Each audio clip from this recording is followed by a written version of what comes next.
When it comes to wooden spoons, I like this one the best. It's got a nice hefty weight, it's got a nice thick handle, and it's got a flat edge to help scrape bits off of a pan.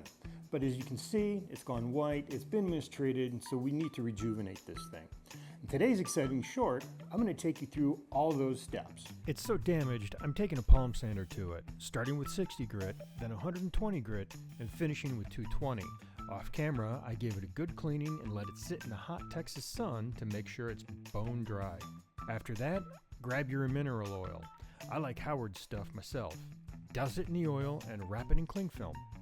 After an hour, we reapply to make sure everything gets a good soak, and another hour will do the trick.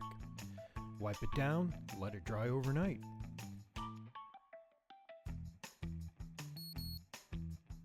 Finally, hit it with a good conditioner with beeswax and carnauba wax to seal it up.